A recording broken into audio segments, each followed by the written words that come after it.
The Identity Hijack, 4 psychological triggers that make you vulnerable to cults, and how to immunize your mind. 39 people lay in matching clothes and Nike decades in March 1997, certain they were leveling up. Years later, a leadership brand burned initials into women's skin while calling it empowerment. Different arenas, same engine. Your core needs get hijacked, and control feels like care. Here's the jolt most people miss. The tactics that hook cults also power your feed, your workplace dashboards, and your favorite, we're a family community. If you felt instant belonging, rushed certainty, a shiny title, or a mission that made you ignore costs, you've touched the playbook. In this video, I'll map that playbook in under a minute, then give you one mental vaccine per trigger, belonging, certainty, status, meaning, so you can spot the moves in 30 seconds and build immunity in minutes. When you know how the hijack works, you stop mistaking control for choice. The manipulation engine. Why smart people get hooked. Here's the uncomfortable truth. Control rarely shows up as chains. It shows up as relief. When something promises connection, simple answers, a shiny role, and a bigger purpose, your nervous system takes a breath, and your guard drops. That's why just be skeptical fails. Skepticism is a head tool. Manipulation is an identity play. The better model is BSSM, belonging, safety/certainty, status, meaning. These aren't flaws, they're human. The problem is how tactics stack on them. The thing most people miss is the sequence. They lead with warmth, then add rules, then assign roles, then offer a worldview that justifies everything. Once that stack is built, the exit door gets very small. Let's translate the stack into influence mechanics. First, commitment and consistency. Tiny public commitments snowball. You accept a free workshop, post a quote, wear the badge. Now you feel pressure to be consistent with those choices. The reason this works is cognitive dissonance. It feels bad to act against your past self, so you rationalize forward. Second, scarcity and urgency. Limited seats. Inner circle closes tonight. This is your only chance. Scarcity narrows attention and pushes action before reflection. Third, authority. Titles, testimonials, lab coats follow accounts. When authority signals align with your needs, you outsource judgment. Fourth, social proof. If people like you are in, it must be safe. Social proof quiets doubt by saying, we can't all be wrong. Now, why do smart people get hooked? Because the hook's attached to real pain. Loneliness lowers critical thinking. Ambiguity is stressful, so certainty feels like care. Status settles old shame. Meaning redeems suffering. If you've been hungry long enough, the first table that feeds you looks holy. This clicked for me when I realized my worst decisions happened right after my biggest anxieties eased. Relief is one of the most persuasive feelings on earth. Before we continue, we need to understand the pacing. Tactics don't arrive all at once, they layer. Love bombing opens you up with instant, you belong here, energy. Then come the simple binaries that end confusion. With the awakened, they're asleep. Once that's in place, you get a role, mentor, captain, moderator, that gives you status to protect. Finally, meaning reframes sacrifice as noble. Your struggle proves your devotion. Here's the shortcut nobody teaches. The pace is the tell. Fast onboarding, slow exit permissions. If a group rushes intimacy, overschedules your time, loads you with jargon, and punishes hesitation, that's not culture, that's control. And here's where most people mess up. They look for obvious abuse, but the early stages feel great. By the time red flags appear, you've stacked commitments you don't want to contradict. So how do we make this practical? We'll run one diagnostic and one countermove per trigger. Belonging. Check the speed and intensity of intimacy versus earned trust. Then diversify your connection portfolio, so no single tribe owns your loneliness. Certainty. Notice absolute language. Always, never, one true way. Then switch to probability thinking so beliefs become odds, not identities. Status. Watch for praise/banishment cycles, and whether approval is conditional on compliance. Build self-status metrics you control. Inputs over applause, so your worth doesn't swing with the group. Meaning. Scan for cosmic stakes and enemy fixation. Then practice plural meaning, so no single story gets to define your life. A quick micro story. Last week, a client cut his all-in hours with an online community by 50% after he did a one-page role inventory. He saw that his moderator title was the only place he felt important. Once he set intrinsic scorecards, show up for family dinner, shipped 2 deep work blocks. His need for that badge collapsed. And boom, look at that result. Less anxiety, clearer thinking, no flame out. If you remember nothing else, remember this. Control scales when your needs collapse into one supplier. Spread the supply. One community for friendship, another for skills, another for service. One news source for depth, another for dissent. One identity-free space each week where you're not performing any role. Once you nail that, everything else clicks. We're going to dive into each trigger with a mental vaccine. First lever, belonging, because isolation is the on-ramp. Trigger 1, belonging, the fastest path to control. Belonging is the front door because loneliness taxes your brain. When you're starved for connection, relief feels like truth. The thing most people miss is that coordinated warmth doesn't just feel good, it lowers vigilance. Oxytocin rises, your guard drops, and you interpret cues in the rosiest way. That's why the first phase is hospitality at scale. Names remembered, instant, you're one of us, shared jokes, and ready-made rituals that make you feel plugged in before trust is earned. Now here's where most people mess up. They confuse fast intimacy with real trust. Love bombing isn't only romantic, groups orchestrate it. You'll get DMs, invites, voice notes, and inside language that manufactures closeness without shared history. Nexium did this with sisterhood circles that pushed rapid disclosure and vows within weeks. Heaven's Gate greeted recruits with instant belonging plus shared routines to collapse distance. Then come the labels: family, ambassador, insider. Labels pull behavior. If you're family, disagreement feels like betrayal. If you're awakened, critics get downgraded to asleep, and their feedback stops landing. Watch the boundary appear early. Lines like, "We don't vibe with negative people," "Normies won't get it," or "Outsiders are threatened by our growth," build a fence that keeps questions out and commitment in. The game changer nobody talks about is pace. Healthy communities earn closeness slowly and make space for your other ties. Unhealthy ones crowd your calendar, push rapid disclosures, and reframe hesitation as fear to conquer. So what's the practical tell? Speed and intensity of intimacy versus earned trust. Ask yourself, how quickly are they asking for personal stories? How fast do low-stakes invites escalate into high-stakes commitments? Time blocks, recurring payments, public pledges. Are you nudged to share trauma on day 7? Is doubt relabeled as negativity? DOS, the Nexium inner circle, moved from friendly mentorship to secret collateral and branded vows in shockingly short windows. That tempo is the tell. If intimacy ramps faster than history, that's not chemistry, that's choreography. The thing most people miss is how shared pain masquerades as shared values. Trauma bonding can feel like depth, but it's often synchronized vulnerability. Real values show up in choices over time. Telling the truth when it costs, honoring boundaries without making it moral, repairing after conflict without exile. If you remember nothing else, remember this. Pain can open a door, values decide who stays. Let me show you exactly how to run a belonging audit. 3 questions before you attach. 1. Pace. What's the interval between first contact and the first big ask? Anything under a week for money, public pledges, or heavy time commitments is a yellow flag. 2. Permeability. Can you bring friends who disagree? And are they treated respectfully? If the room turns cold, that's control. 3. Reciprocity. When you set a boundary, do they adjust, or do they pathologize your no as a growth failure? Here's a quick win you can try today. Map your connection portfolio. People, places, pursuits. People are trusted individuals. Places are settings that ground you. Pursuits are activities that produce calm or flow.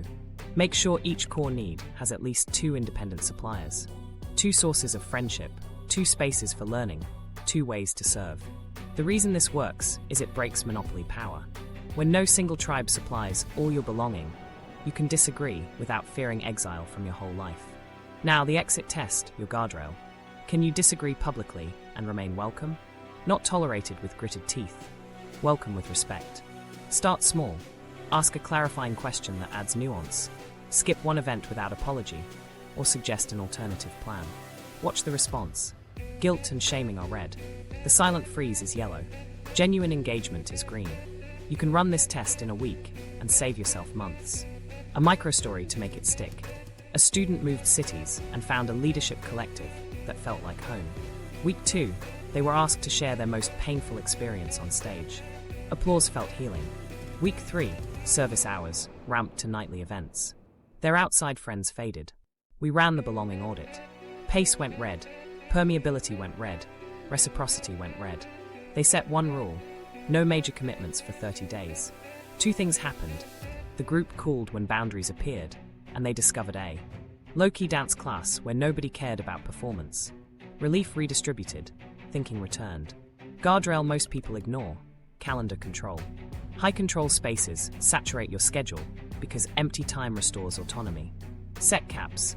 No more than 2 group nights weekly, message windows you don't break, and 1 identity-free block where you're not anyone's anything. No titles, no badges, no content. That unperformed hour resets your baseline. Now you try. Choose 2 non-overlapping communities this month. Different values, different social graphs. Join a volunteer shift where nobody knows your resume. Take a beginner class where effort, not clout, is the currency. Put both on your calendar first. Sequencing matters. It inoculates you before love bombing sets your norm for you. Finally, write 1 rule on paper: slow the bind. No irreversible steps in the first 30 days with any group that feels euphoric. No auto-renew payments, no public vows, no cutting off outside people. If it's healthy, it'll still be there in a month. If it's not, you just saved an exit wound. Belonging should make you more you, not less you. When that stays true, the next levers, certainty, status, meaning, lose their grip. Immunity protocol, belonging. Belonging is powerful, so you need structure, not swagger. Emotional hunger predicts narrative capture. When you're lonely, the first soothing story feels true and trains you to ignore disconfirming signals. Adopt the slow the bind rule. No major commitments for 30 days with any new group that feels euphoric. No public pledges, no auto-renew payments, no titles that pull you into obligation. If it's healthy, it will accept your pace. If it resents your pace, that's data. Map your connection portfolio. People, places, pursuits. Aim for redundancy, at least 2 independent suppliers per need. This breaks monopoly power, so disagreement doesn't threaten your whole life. Run the exit test early. Offer a respectful counterpoint. Skip 1 meeting without apology, or bring a curious friend who doesn't share assumptions. Guilt and pathologizing are red. Ignoring is yellow. Genuine engagement is green. Add calendar control. 2 group nights max per week, message windows you don't break, and 1 identity-free block where you're not anyone's anything. Read paper pages. Walk without posting. Cook badly. If you feel the urge to document, stay 10 more minutes. Role rotation helps. Twice a month, be a novice somewhere and a mentor somewhere else. The swing builds portability, so a title can't own you. Pick 2 non-overlapping communities this month and put them on the calendar first. Sequencing sets your baseline before love bombing tries to set it for you. Track 1 signal, energy after. Write a 1-line check-in, more me or less me. If the pattern trends, less me, slow the bind. Belonging opens the door. Now certainty tries to bolt it from the inside. Trigger 2, certainty, the comfort that costs you freedom. Ambiguity is a stressor. Your brain burns fuel resolving uncertainty, so simple answers feel like a rescue. That relief is why certainty can cost you freedom. When someone hands you clean binaries, your nervous system calms down, but your thinking narrows. The thing most people miss is that certainty isn't just a belief, it's a social contract. Once you accept one true way, you inherit the rules, enemies, and scripts that defend it. Heaven's Gate had airtight binaries. Await the craft or be trapped, and preloaded replies for doubt.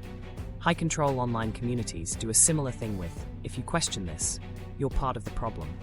What does certainty look like in the wild? Simple answers to complex questions. Binaries that erase nuance.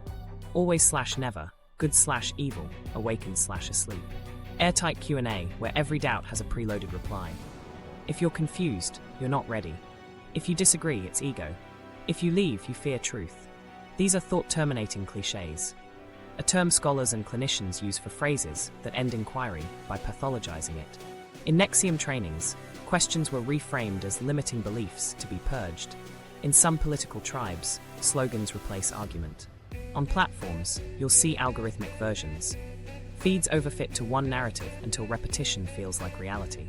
Now here's where most people mess up. They outsource doubt. To a guru, a brand, a party, an algorithm. Outsourcing doubt feels efficient, but it atrophies the very muscles that keep you free. If you remember nothing else here, remember this. Doubt isn't disloyalty, it's maintenance. Without doubt, beliefs calcify into identity, and identity defends itself at any cost. Let me show you how to spot certainty linguistically. Listen for absolutes, always, never, everything, nothing. Watch for one true way framing and secret knowledge promises. Only insiders know. This is the blueprint. I'll reveal what they won't. Notice if questions get relabeled as negativity.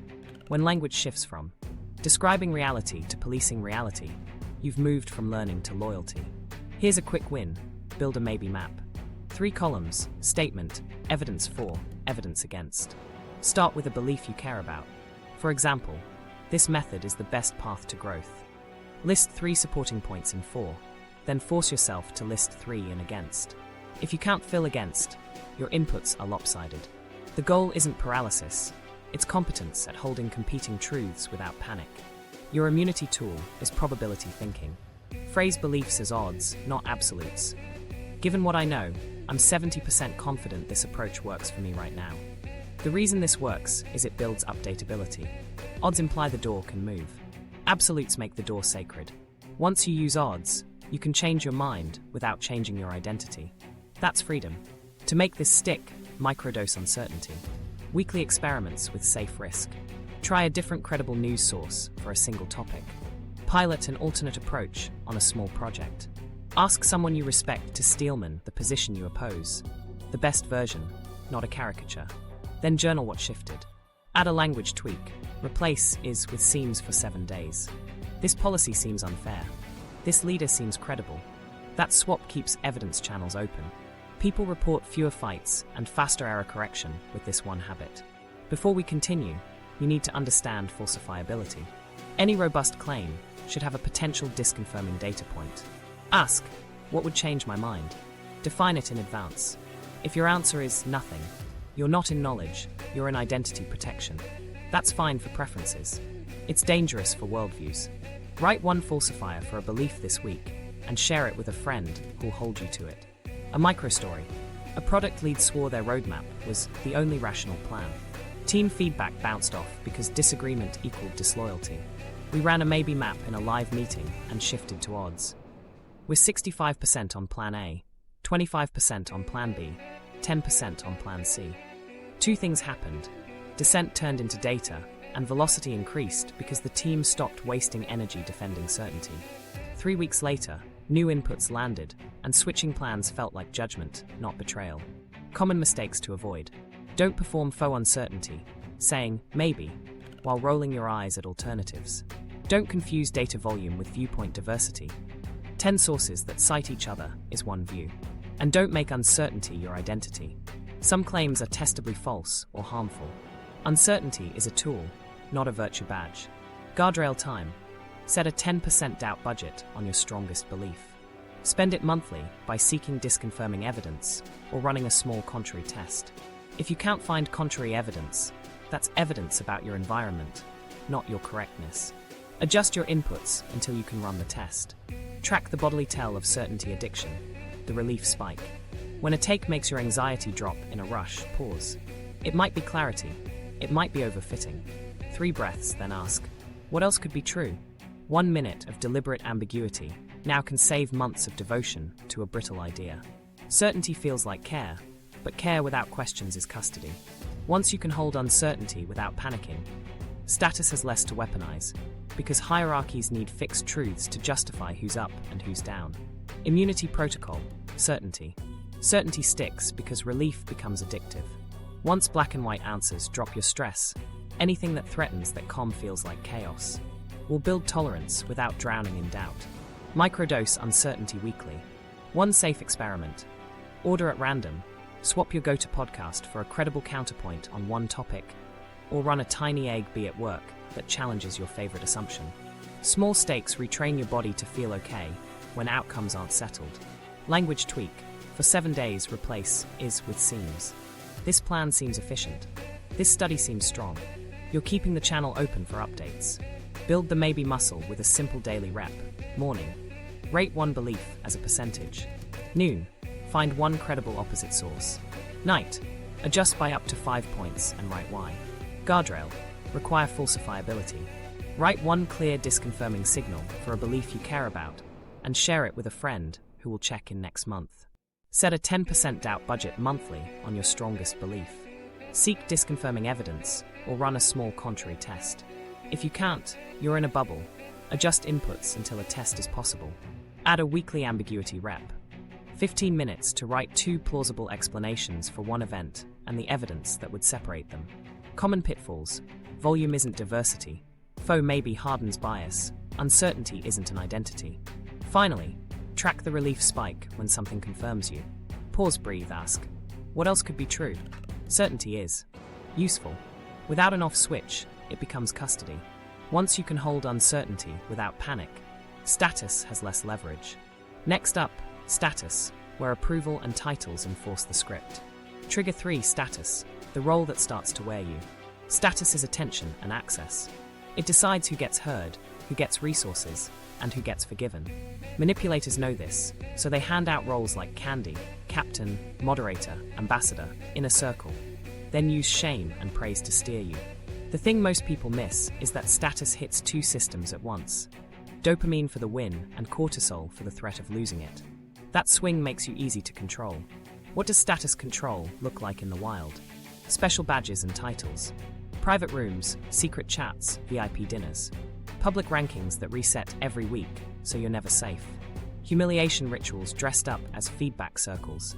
Praise/banish cycles, where you're spotlighted on Monday and iced out on Friday for asking the wrong question. Nexium minted inner rings, proctors, coaches, and an inner circle. That conferred clout and then weaponized it to police dissent. Online, mod badges can play the same role. At work, you'll see leaderboard dashboards, culture hero awards, and founders treated like gurus.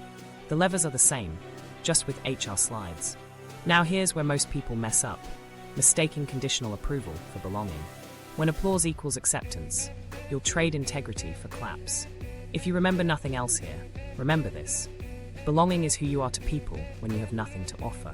Status is what you're worth when you do. Don't swap the former for the latter. Let me show you how to measure status volatility. Track the amplitude and frequency of feedback. Amplitude. How big are the swings between praise and punishment? Frequency. How often do they happen? High amplitude. High frequency is a control pattern. It keeps your attention glued to the meter. If a single misstep drops you from saint to suspect, you're not in a community. You're in a casino. Listen for role fusion language. As a leader here, you should know better.